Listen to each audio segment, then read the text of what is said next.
The day she joined the company, everyone could feel the change in the air. The new supervisor walked in with sharp heels, a confident smile, and an attitude that made the whole office tense. She carried herself like she owned the place even though she was just starting. Her tone was firm, her words were heavy, and she made sure everyone knew who was in charge. From the moment she was introduced, she started pointing out what she thought needed to change. The desks were too cluttered, the employees were too casual, and even the way the janitor pushed his cleaning cart seemed unprofessional to her. People looked at each other quietly, not sure how to react. They had seen strict managers before, but she was different. She didn't just want things done right. She wanted everyone to know she was above them. The janitor, a quiet middle-aged man, moved around the office like he always did, calm, polite, and invisible to most. He greeted people softly, cleaned without being asked, and never complained. Most of the staff liked him. He had been there for years, long before many of the current employees joined. But to the new supervisor, he was just the janitor. She never looked him in the eyes when speaking to him and always spoke in a tone that made him sound small. On her first day, she noticed him cleaning near her desk and said, "Be careful with that bucket. I don't want water near my shoes." The man nodded quietly and stepped aside. He didn't seem bothered. That calmness annoyed her for some reason. She was used to people jumping to respond or showing nervousness around her authority, but he just smiled slightly and kept working. That small exchange set the tone. Every day she found small reasons to criticize him. How he mopped too slowly, how his clothes looked old, how he greeted people too often instead of focusing on his work. The other employees saw it happen again and again, and though they felt bad, no one dared to speak up. She was their boss now. They just exchanged looks and carried on, hoping she'd stop eventually. One afternoon, while the office was quiet, she called him over. "You missed a spot near the coffee machine," she said sharply, pointing with her manicured finger. He looked at the floor, saw the faint stain, and nodded. "I'll clean it again," he said calmly. "Make sure you do," she added, turning away before he even finished. The janitor cleaned the spot without complaint. A few coworkers nearby whispered about how patient he was. "He never argues," one said. "I'd have lost it by now." But the man didn't seem angry. He finished his work, smiled at the receptionist on his way out, and said, "Have a good evening." The next morning, the supervisor arrived earlier than usual. She liked being the first one in the office. It made her feel in control. But when she walked in, the floors were shining, and the smell of fresh polish filled the air. Everything was spotless. The janitor was still there, wiping down the entrance glass. She frowned. "Do you sleep here or something?" she asked with a half laugh. He smiled slightly and said, "Just wanted everything ready before everyone comes." She didn't respond. She walked past him as if he hadn't spoken. Over the next few days, she began to take his calmness personally. She started giving him more orders than necessary, asking him to redo tasks that didn't need redoing, or calling him to her office to clean things that weren't dirty. "It's about standards," she told a coworker once. "If he's paid to clean, he should do it perfectly." The coworker nodded, not wanting to argue, but her tone made everyone uncomfortable. Despite her behavior, the janitor never changed his attitude. He greeted her every morning, even when she ignored him. He made sure her desk area was always neat, and he replaced the flowers in the vase once a week. The others started to notice how her attitude toward him seemed unnecessary. "She's really got something against him," one said quietly in the break room. "He's the nicest person here." But no one dared to mention it to her directly. One Friday afternoon, something happened that made everyone take notice. The supervisor was giving a tour to a few clients, showing them around the office. She was explaining how the team worked and how she maintained a high standard of discipline. As she walked by the janitor, who was mopping a corner of the hallway, she frowned. "Excuse me," she said loudly enough for the visitors to hear. "Can you move to another area? You're in the way right now." The janitor nodded quickly and stepped aside, but one of the clients gave her a look, not impressed but rather surprised. The moment passed, but it left a strange feeling among the staff who saw it. After the clients left, one of them even asked quietly, "You speak to your employees like that often?" She laughed it off and said, "Oh, he's not staff, he's maintenance." She didn't notice how that small sentence would later come back to haunt her. The office atmosphere changed over the next few weeks. People started to avoid her. The friendliness that used to fill the space slowly disappeared. The janitor was still kind to everyone, still did his job with the same quiet dedication, but the respect people once had for her had started to fade. Even the regional manager, who usually checked in once a month, seemed distant when talking to her. One evening after everyone had left, the janitor was cleaning near the entrance when he found her sitting at her desk looking frustrated. Papers were scattered everywhere and she looked tired. He walked up quietly and asked, "Everything all right?" She looked up, surprised that he spoke first. "I'm fine," she said curtly. "Just too much work." He nodded and said softly, "Work can be heavy, but people can make it lighter." She didn't respond. He walked away, leaving her with a thought that stayed in her mind longer than she expected. That weekend, she told a friend over the phone, "There's this janitor at work. He talks like he's some kind of philosopher. It's strange." Her friend laughed, but she couldn't shake the feeling that there was something different about him, something she couldn't explain. By the time the next month rolled around, the supervisor had gained a reputation for being strict, but also difficult to work with.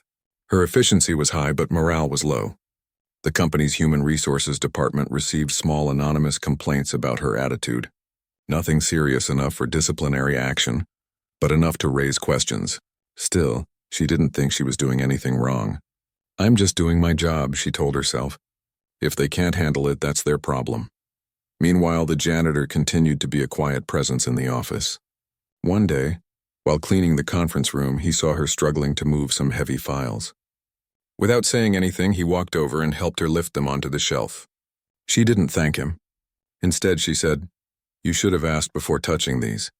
He nodded, smiled slightly, and walked out. She stared after him, feeling an odd sense of guilt, something she wasn't used to. That night, she stayed late again. The building was empty except for her and the janitor.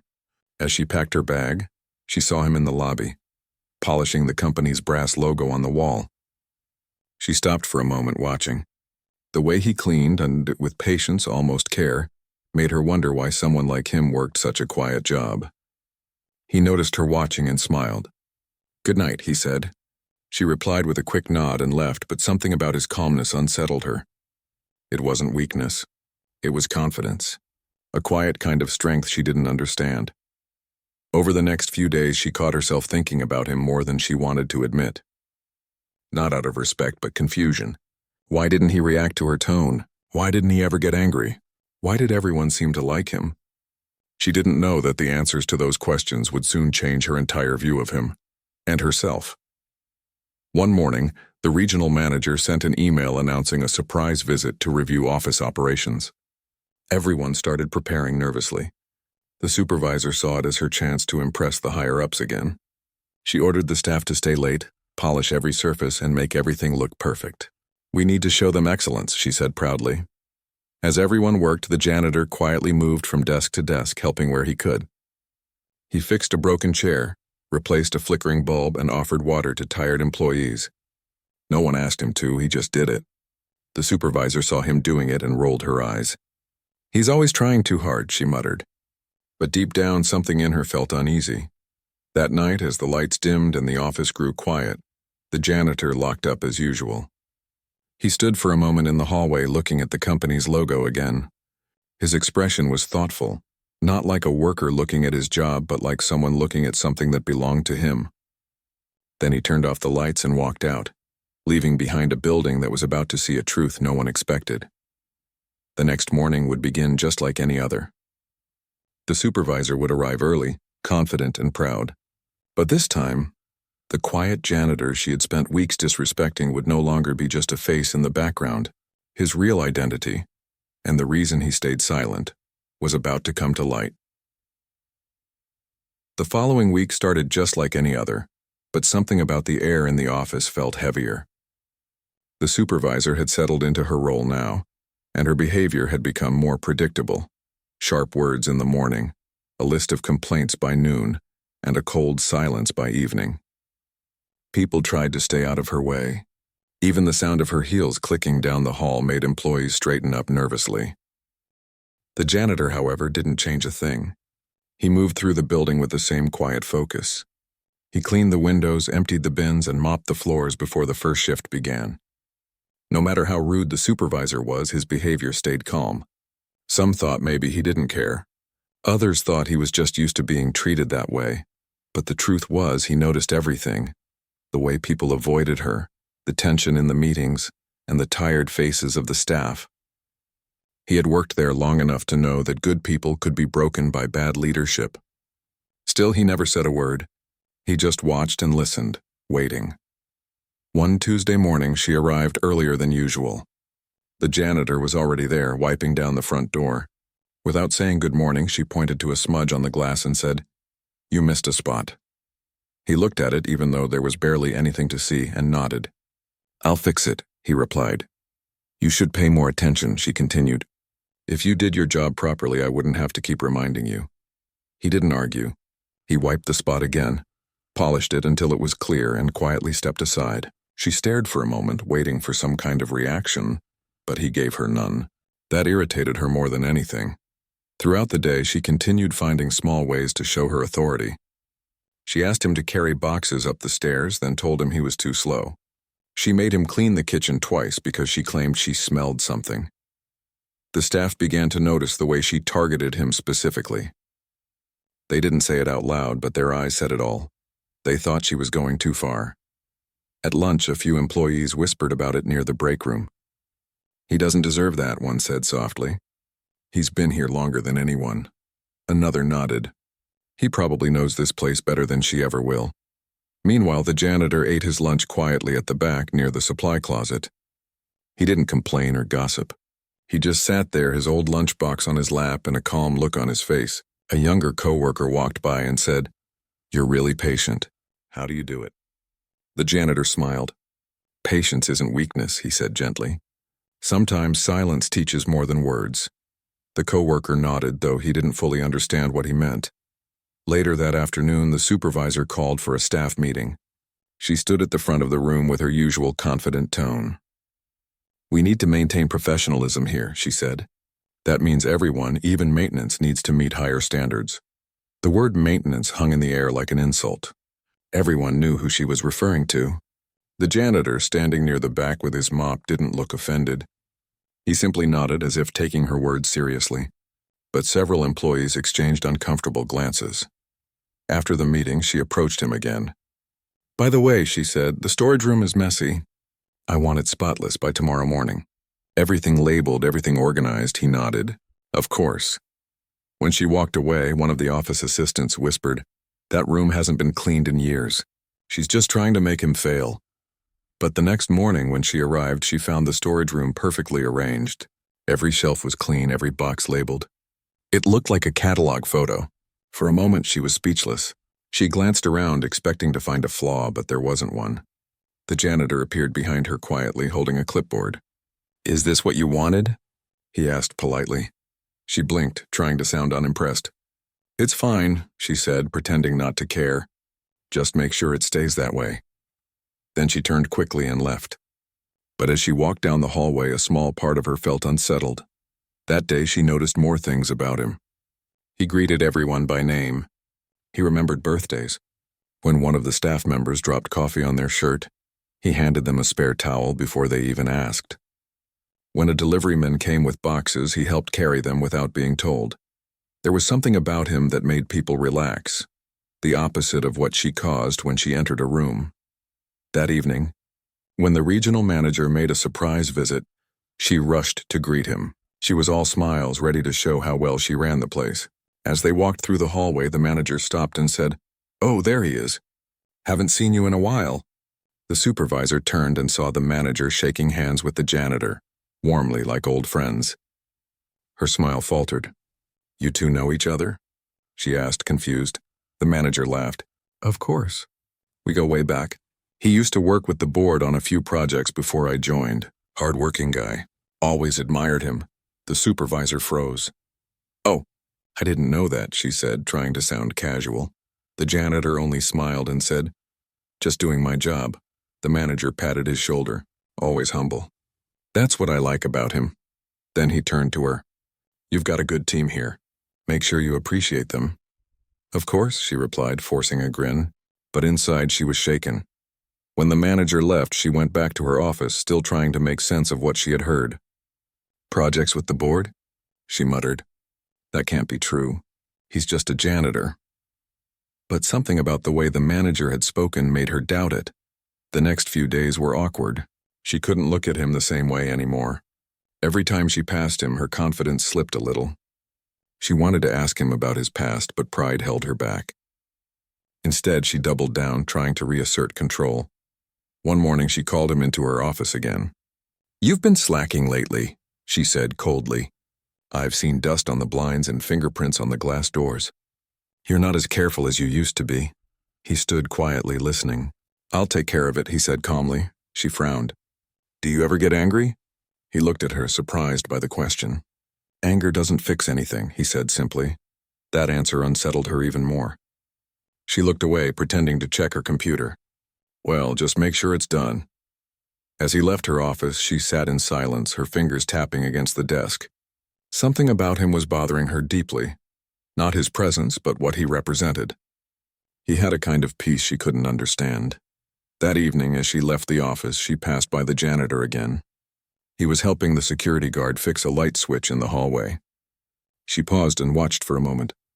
The way he worked, the way others naturally smiled when he was around, it made her realize that respect couldn't be forced. It was earned quietly through actions, but she wasn't ready to admit that to herself yet. The next morning, she came in early again, hoping to find something, anything, wrong that she could correct. But everything was perfect. The floors shone, the desks were clean, and even her office smelled fresh. She sighed and sat down. For the first time, she had nothing to complain about. Then she saw a note on her desk. It wasn't from him directly, but she recognized his handwriting from the labels in the storage room. The note read, "Respect isn't a title. It's a choice." She stared at it for a long moment. No name, no explanation. Just those words. For the first time since she started the job, she felt something she couldn't name. Guilt. But it was mixed with curiosity, too. Who exactly was this man? Why did the regional manager know him so well? And how could someone so quiet make her feel so small without saying a harsh word? She folded the note and put it in her drawer. She told herself she didn't care, that he was just another employee. But deep down she knew something was different. What she didn't know was that her behavior was being quietly noticed, not just by the staff, but by people far above her position. And soon her world was about to turn upside down, one unexpected meeting at a time. A few days after the regional manager's visit, the entire office buzzed with quiet whispers. People couldn't stop talking about what they'd seen, the way the manager had greeted the janitor like an old friend, how naturally they spoke, and the respect in the manager's tone. It was the kind of moment that left everyone guessing. Some said the janitor used to be part of the company long ago. Others thought maybe he had family connections high up. No one knew for sure, but one thing became clear. The new supervisor had been too quick to judge him. She tried to ignore the gossip. In her mind, he was still just a janitor. Maybe he'd worked with the manager once in another place, and that didn't mean anything. Still, she couldn't get the image of them laughing together out of her head. It bothered her more than she wanted to admit. For the first time since she'd started, she didn't feel fully in control. Every morning, she walked into the office with the same confident stride, but it didn't feel the same anymore. She could sense the change in how people looked at her, a mix of politeness and hidden judgment. They still followed her orders, but their eyes told a different story. Some of them avoided her altogether, spending more time near the janitor instead. His calmness drew people in, while her attitude pushed them away. One afternoon, as she passed the break room, she overheard two employees talking. "He's actually pretty smart," one said. "I heard he helped design part of this building years ago." The other laughed softly. "No way, a janitor designing a building?" But the first one replied, "That's what I heard from the manager himself." She froze for a moment in the hallway, pretending to check her phone. The words echoed in her mind. Help design the building? That didn't make sense.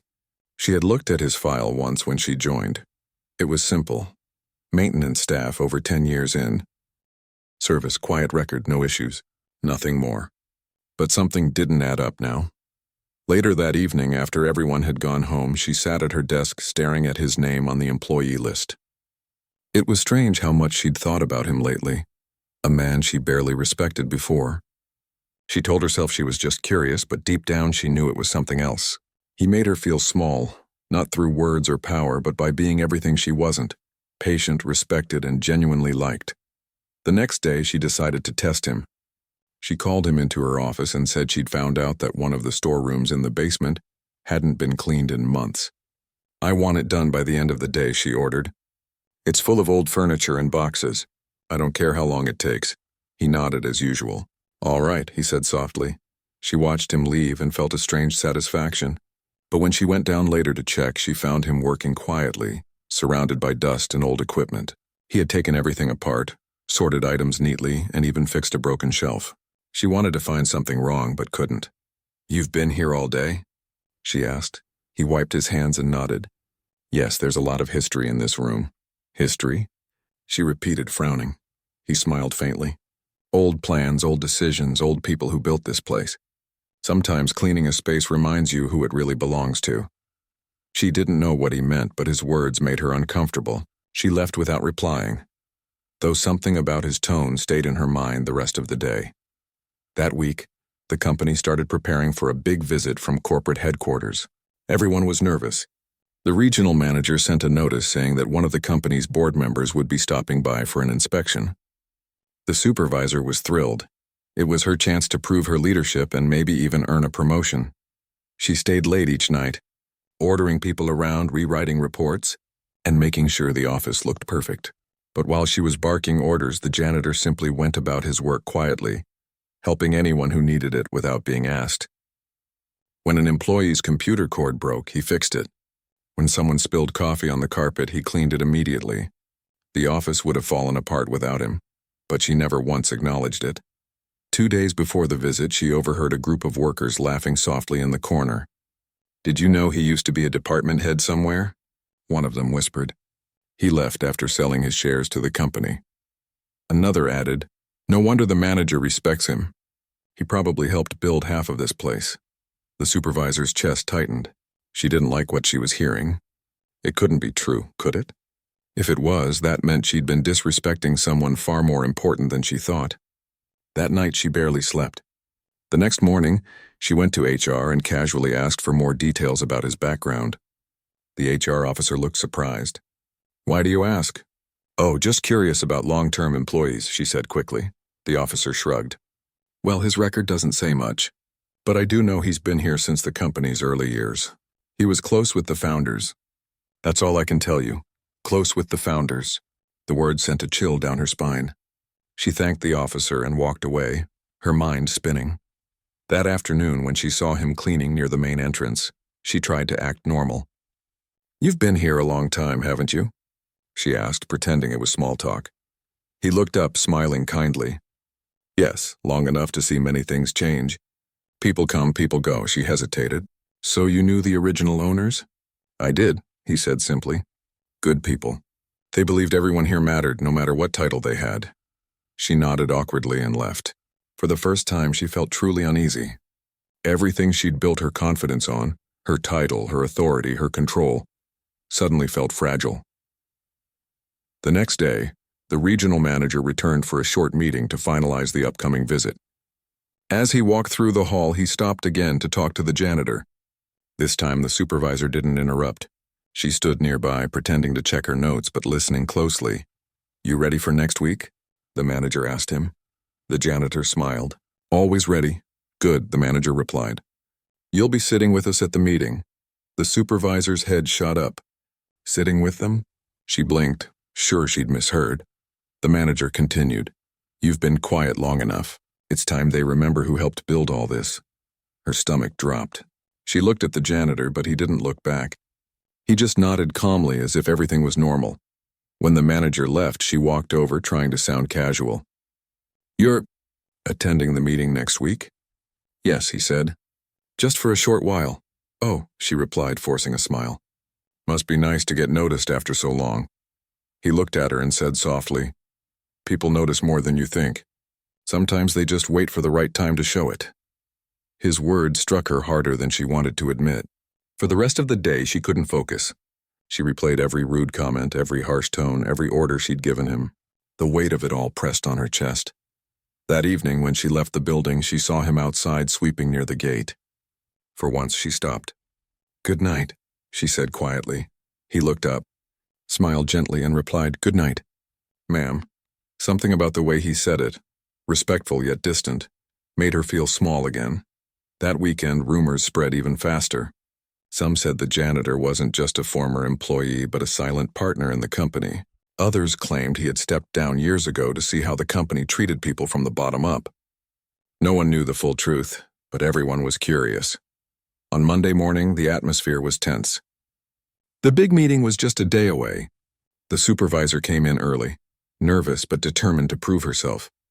She spent hours rehearsing her presentation, making sure every slide was perfect.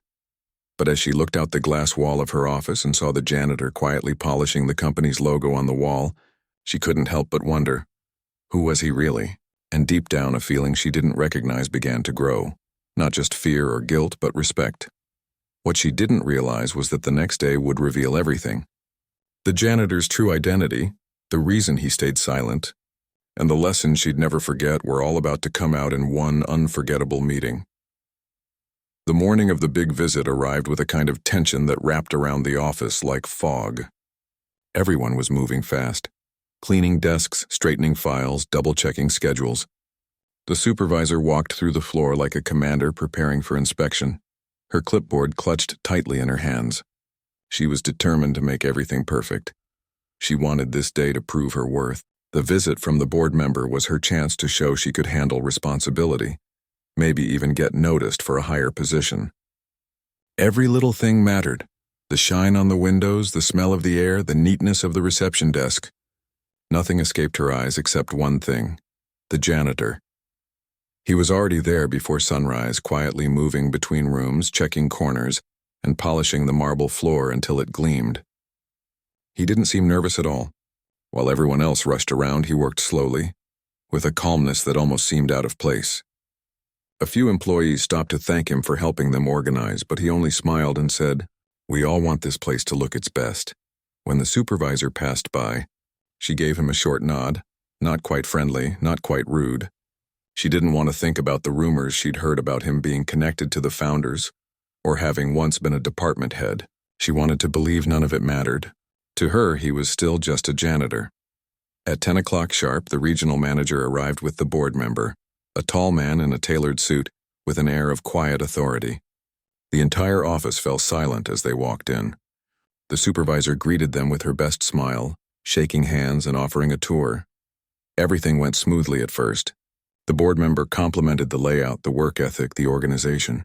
The supervisor felt her confidence returning. But then, as they passed the lobby, the board member's eyes landed on the janitor. He stopped walking. The supervisor froze mid-sentence as the man smiled widely and said, "Well, if it isn't you, it's been years." The janitor looked up from his mop, returning the smile. "Good to see you again," he said warmly. The board member shook his hand firmly. "You haven't changed a bit. Still keeping this place together, I see." The regional manager chuckled softly, watching the two talk like old friends. The supervisor stood there stunned, not sure what to say. The board member then turned to the others and said, "You all should know, this man was here before most of us. Back when this company was just a few rooms and big dreams, he helped us build the culture we have today." Whispers spread through the team. The supervisor felt her heart race. The board member continued, his voice filled with respect. "He's one of the reasons I joined this company. Always believed in fairness, respect, and hard work. I see he's still setting that example." The janitor simply nodded, humble as ever. "It's been a good journey," he said. The rest of the tour passed in a blur. The supervisor couldn't concentrate. She smiled and nodded when required, but inside she was crumbling. Every word the board member had said replayed in her mind. He helped build the culture. He was here from the beginning. After the meeting ended, the regional manager pulled the supervisor aside. "You did fine today," he said. "But I have to say, you've got a great team here, and I hope you're treating everyone with the same respect that he's shown." She forced a smile. "Of course," she replied, though her voice felt dry. The rest of the day dragged on. People were friendlier to the janitor now, greeting him with smiles, offering him coffee, asking him about the company's early days. He answered kindly but never boasted. He simply told stories about the hard times, the teamwork, and how small gestures of kindness used to matter more than titles. By evening, most employees had left, but the supervisor stayed behind. She sat alone in her office, staring at the report she'd prepared, the performance charts, the glowing results. They suddenly felt meaningless. For the first time, she began to see how little her authority meant compared to genuine respect. She thought about how she had spoken to him, the dismissive tone, the sarcastic remarks, the unnecessary orders. Every memory made her chest tighten. She didn't know how to face him now. When she finally stepped out, she found him near the back entrance putting away his cleaning supplies. The sound of his broom brushing against the floor filled the silence. She hesitated before speaking. "I wanted to say you did great today," she said awkwardly. He looked up, surprised but calm. "Thank you. Everyone worked hard." She nodded, then paused again. "I also wanted to apologize for how I've treated you before." "I didn't know," he gently interrupted.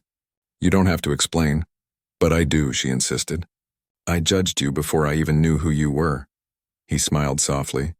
"People show who they are not by what they know, but by how they treat others. Titles change. Character stays." His words hit her like a quiet truth. She stood there for a moment, unsure what to say. "I'll try to do better," she said finally. He nodded. "That's all anyone can do." She watched as he finished locking up the supply room.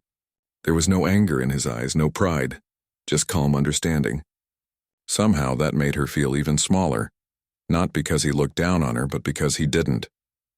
Over the next few days, the atmosphere in the office began to shift. People seemed more relaxed. The supervisor stopped raising her voice, started listening more, and even asked for opinions during meetings. It wasn't easy, and old habits die hard, but she tried. The staff noticed the change and slowly began to respect her again. As for the janitor, he continued as always, cleaning quietly, greeting people kindly, and stepping aside when the spotlight turned on him. But something about the way others looked at him now was different. They didn't see just a janitor anymore. They saw someone who carried stories, history, and quiet strength. One afternoon, the supervisor found a small note on her desk. It wasn't signed, but she knew who had left it. It said, "Leadership isn't about control. It's about care. The way you treat people when no one's watching, that's what they remember." She held the note for a long time, then folded it carefully and placed it inside her notebook. For the first time since she'd taken the job, she felt she truly understood what leadership meant. But what she didn't know was that her lesson wasn't over yet. The real revelation, the truth about who the janitor really was still waiting to unfold. The next week started quietly, but a new kind of energy filled the office. Everyone worked with more purpose, and even the usual complaints about long hours or deadlines seemed lighter. The janitor moved through the hallways with his calm smile, helping anyone who needed it. The supervisor, though still proud, had started changing. She spoke to her team with more kindness and less command. But inside, she still felt a strange unease. She couldn't stop thinking about what the board member had said, that the janitor helped build the company's culture. There was something more to his story, she was sure of it. Every time she saw him sweeping the hallway or fixing something, she wondered how much he really knew. He never talked about his past unless someone asked, and even then his answers were simple, almost humble to a fault. One afternoon, while organizing old files, the supervisor came across a dusty folder tucked away in a forgotten drawer. It contained early company photos dated more than 20 years ago. There were black and white images of the founders, the first office, and the opening ceremony.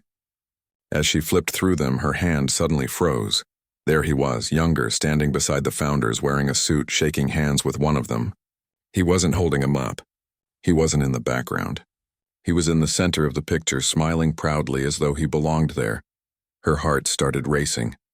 She looked for a name printed below the picture, and there it was, his name listed as Operations Director.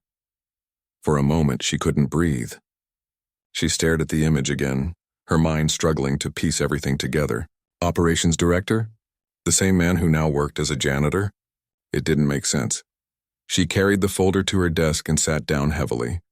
The image of him in that suit felt like another version of the same man, one who had chosen to disappear into the background. But why? Why would someone like him give up such a position to work as maintenance staff? The next morning, she couldn't help herself. She found him polishing the front door glass before office hours and asked quietly, "Can I talk to you for a moment?" He turned, smiling. "Of course." "What's on your mind?" She hesitated before showing him the photo. "I found this in the archives yesterday." "Is this you?" He looked at the picture for a long moment, his smile fading into a quiet sigh. "Yes," he said softly. "That was a long time ago." She stared at him, trying to understand. "You were one of the original directors? Why are you working as a janitor now?" He chuckled gently, setting the cloth aside. "Life changes, people change. I left the board years ago when my wife got sick. I wanted to take care of her full-time. When she passed, I came back to the company. They offered to make me a consultant, but I didn't want that. I just wanted to be around the people again, to feel useful." The supervisor blinked, speechless. He continued, "Titles never mattered much to me. I built this place with the founders because we believed in creating something meaningful. A workplace where everyone was treated with respect, no matter what they did. I guess somewhere along the way that idea started fading. She felt a lump forming in her throat. And you came back. Just to work quietly?" He smiled faintly. "Someone has to remind people what this place was built on. You can't teach respect with speeches or rules. You show it." She looked at him differently now, not as a man beneath her, but as someone who had chosen humility over pride. "I've been so wrong," she whispered. "I treated you like—" He raised a hand gently. "You've already changed. That's what matters. Everyone learns their lessons differently." For a moment, neither of them spoke.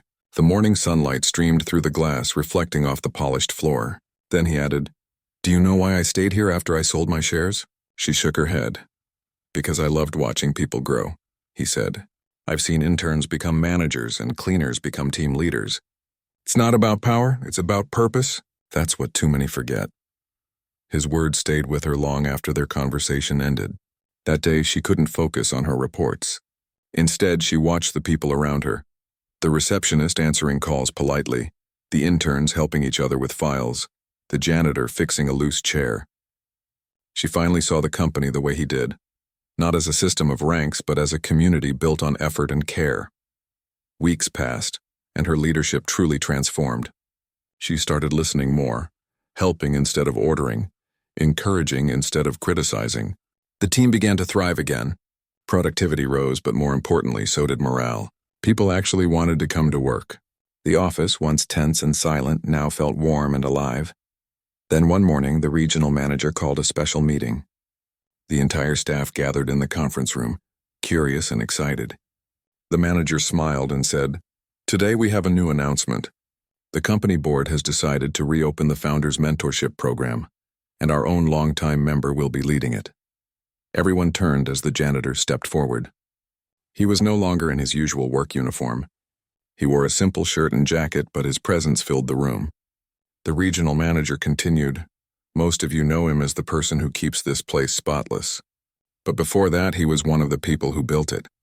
He's agreed to mentor our next generation of leaders, to remind us all what this company truly stands for." The room erupted in applause. Some people even stood. The supervisor found herself clapping harder than anyone else, smiling through tears she didn't try to hide. After the meeting, she walked up to him. "Congratulations," she said sincerely. "You deserve this," he smiled kindly. "Thank you. But you deserve credit too. You've changed this team for the better." She shook her head. "You were the reason I changed." He looked at her thoughtfully and said, "Maybe, but remember, real change doesn't come from guilt. It comes from understanding." Those words would stay with her for years. Months later, the office had grown in ways no one expected. The mentorship program inspired younger employees to stay longer, learn more, and treat everyone equally. The culture had transformed completely. People stopped whispering about positions and started talking about teamwork again. One evening, long after everyone had gone home, the supervisor stood by the large glass window overlooking the city. She watched as the janitor, now part-time mentor, walked across the parking lot, greeting the night guard on his way out. She smiled to herself. realizing that the company had been built not just by founders and directors, but by people like him, humble, patient, and quietly powerful. And though he never asked for recognition, everyone now knew the truth. He wasn't just an employee. He was the heart of the company, the one who reminded them all that respect is never about who's above or below, but how we lift each other up. That night, as she turned off the lights and locked the office, she whispered softly, "You really were the right one to learn from." Outside, the janitor-turned-mentor walked away under the streetlights, leaving behind the same calm presence he'd always carried, proof that some people don't need titles to lead. They lead simply by being who they are.